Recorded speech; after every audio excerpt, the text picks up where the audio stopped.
ఇప్పుడు మర్చిపోయా మీరు. ఇప్పుడు నేను ఫిషింగ్ హార్బర్ చూసాను, ఈ పోర్ట్ లాగా ఉన్నాయి, హార్బర్ లాగా లేవు. దాంతో ఏంటంటే ఈ చిన్న చిన్న బోట్లు ఆగవు.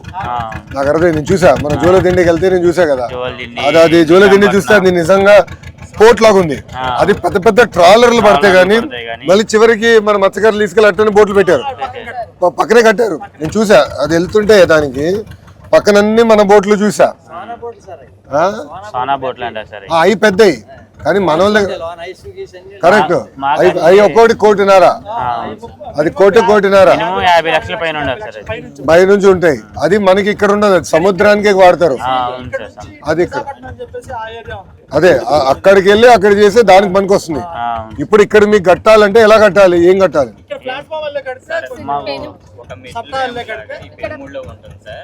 ఇప్పుడు మాకేందంటే దాన్ని కొంచెం మెట్లు లాగా ప్లాట్ఫామ్. ఓకే, మెట్లు అంటే మనం పుష్కరాలు కట్టినట్టు మెట్లు కట్టేసి అంతే, మెట్లు కట్టాలి.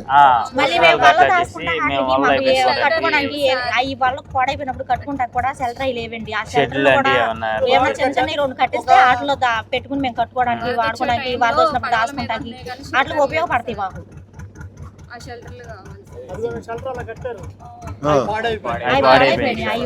అలాంటి ఏమన్నా మామూలుగా షెడ్ లాంటివి వేపిస్తే ఇది కదా, అది మన తుఫాన్ వచ్చినప్పుడు దానికోసం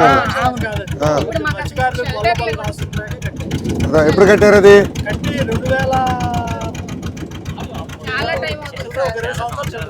సో అట్లా మనం మెట్లాగా చేసుకుని షెల్టర్ టైప్ లో చేయాలి, లైటింగ్ చేయాలి. సోలార్ లైట్లు ఉన్నాయి కదా, స్ప్రెడ్ లైట్లు. సబ్సిడీ ఆయిల్ 9 రూపాయలే వస్తుంది సార్. 9 రూపాయలు ఉన్నప్పుడు అదే ఎంత 35 రూపాయలు ఉన్నప్పుడు 9 రూపాయలు వచ్చాడు. ఇప్పుడు 105 రూపాయలు ఉంది సార్. మాకేమన్నా ఇంకా 10 రూపాయల పైన పెంచితే బాగుంటుంది, కొంచెం లాభం. ఒకసారి ఎంత అవుతుంది ఏంటనేది ఒకసారి అసెస్ చెప్పండి. నేను మంత్రి గారితో మాట్లాడతాను, సవితమ్మ గారితో మాట్లాడతాను, మాట్లాడి నేను చెప్తాను. అదొకటి. ఇప్పుడు చేపలు బాగానే పడతాయి ఇక్కడ, ఆ సమస్య లేదు. చేపల సమస్య అయితే లేదు సార్ మాకు. వేరే వాళ్ళు రానిరు కదా ఇక్కడికి, వస్తారు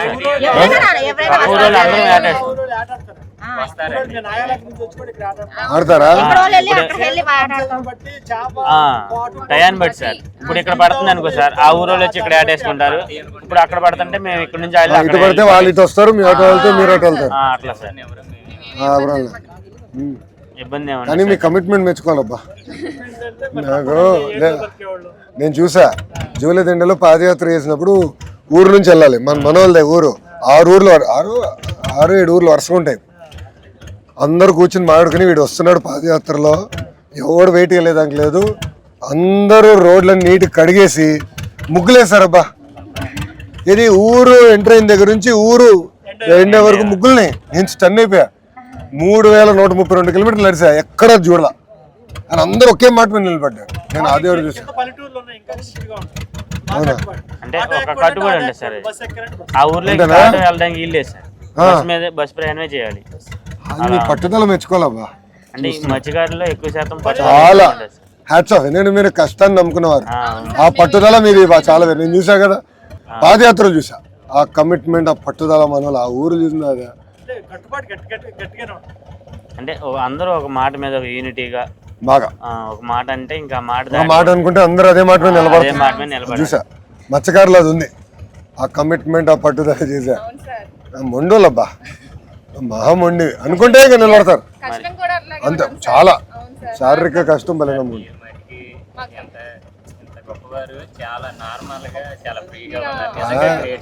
గొప్పవాళ్ళు ఎవరున్నారు అబ్బాయి? ఎవరులే. బాబు గారి దగ్గర ఎవడు గొప్పవాడు ఉన్నాడు? అందరూ బాబు గారే అలా ఉంటారు, ఆయన ప్రశాంతంగా చేస్తారు.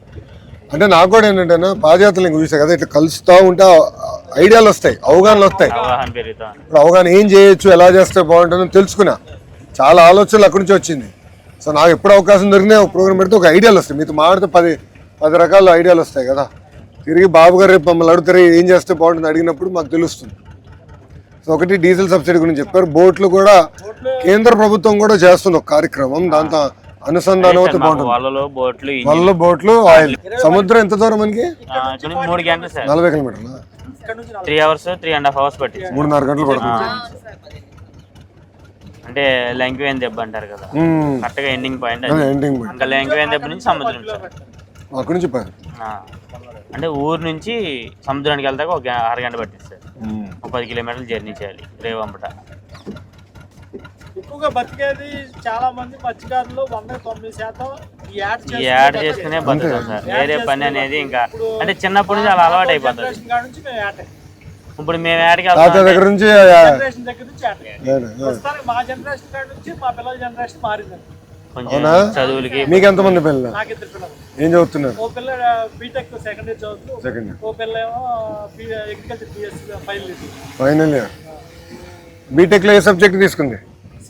CSC computer science. మా జనరేషన్ దగ్గర నుంచి మారుతుంది. పిల్లలు బాగా చదువుతున్నారు. మా తాతోళ్ళు మా ఫాదర్ వాళ్ళు అంతా ఏట మీద ఫుల్ ఏట. వేరే పని అంటే తెలియదు. కరెక్టే కదా. ఇప్పుడు చూస్తున్నా మన వాళ్ళ అమ్మని అడిగితే అనింది కదా డాక్టర్ అమ్మ అవుతుంది ఒక పాప అని. 2007లో కొన్నాం. అప్పుడు 50,000 కొన్నాం. 2007లో కొన్నావా? 7 నుంచి ఉంది ఇది. 2007లో కొన్నాను. మళ్ళీ మెయింటైన్ చేస్తున్నావా? అదే రీమోడలింగ్ చేసుకుంటాం. లక్షలు పెట్టి మళ్ళీ రిపేర్ చేసి మళ్ళీ. ఎప్పుడు చేశారు? 4 లక్షలు. రీసెంట్ గా 2 ఇయర్స్. 2 సంవత్సరాలు. ప్రస్తుతానికి ఇక ఏట రైతు చేనేలా ఉంటుందో అంతే. రైతుకి చేనేలా ఉంటుందో మనకి ఎంత ఖర్చు అన్నా. ఇప్పుడు రైతు భూమి మీద ఎంత స్ప్రెడ్ చేస్తాడో మేము ఇంక బోర్డుల మీద ఆసక్తే లేదు. గట్టిగా నమ్ముకునే అదే. మరి మాకు ఇంకేరే దారి లేదు కదా సార్. అది ఎటు తీసుకెళ్తే అటు వెళ్ళాల్సిందే. సో మనకి ల్యాండింగ్ ఒక హార్బర్ లాగా మెట్లు గిట్లు కట్టి ఘాట్ లాగా కట్టి, బట్ ఇవి బోట్లు పైకి తీసుకెళ్లాలంటే ఒక ర్యాంప్ అంతా కూడా ఉంది. ర్యాంప్ లాగా సార్. ఒక ర్యాంప్ లా చేసి మాకు ఫ్లడ్ లైట్లు. సో అందరు బోట్లు అట్లా కట్టేస్తారా?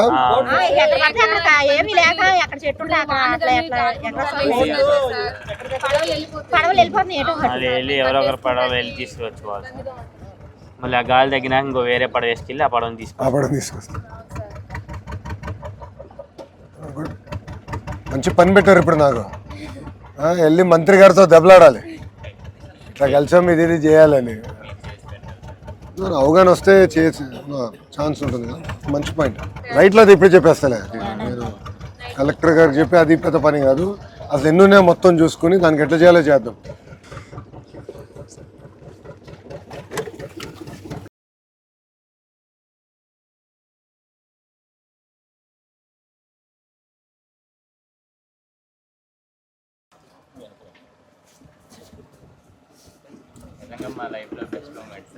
భలే ఉన్నావు నాన్న. నేను నేర్చుకున్నాక వచ్చా. లేదు సార్, మేము అక్కడ దాకా రాలేం కదా సార్. మీరే మా కోసం అక్కడ నుంచి ఇక్కడ దాకా.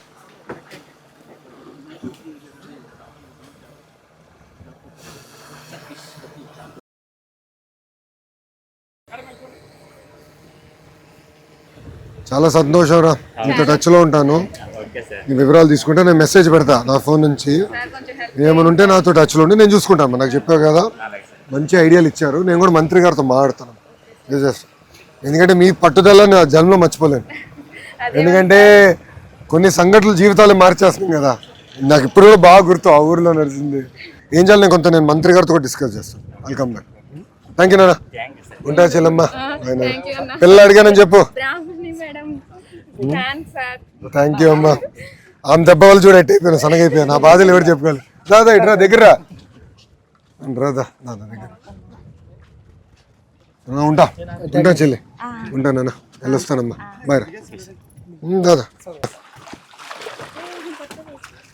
మీరు కూడా ఈ ఊరే తల్లి? మీరు కూడా పుట్టి పెరిగింది ఇక్కడనేనా? చెప్పురా. ఫోటోనా? దాదా దాదా. అరే తర్వాత అన్ననా తమ్ముడునా? అన్నయ్యనా? ఇద్దరులో రౌడీ ఎవరు? ఇద్దరు రౌడీలేనా? భలే చెప్తున్నాడు రా.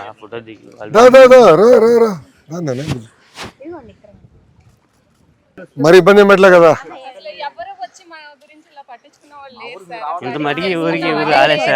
నాకు ఐడియా కోసం వచ్చా. భలే ఉన్నోళ్ళే అన్నారా. థ్యాంక్ యూ రా. ఉంటా చెల్లమ్మ, వెళ్ళొస్తా. ఉంటానమ్మా, వెళ్ళొస్తానన్నా. బాయ్ నాన్న. ఉంటారా? నమస్కారం.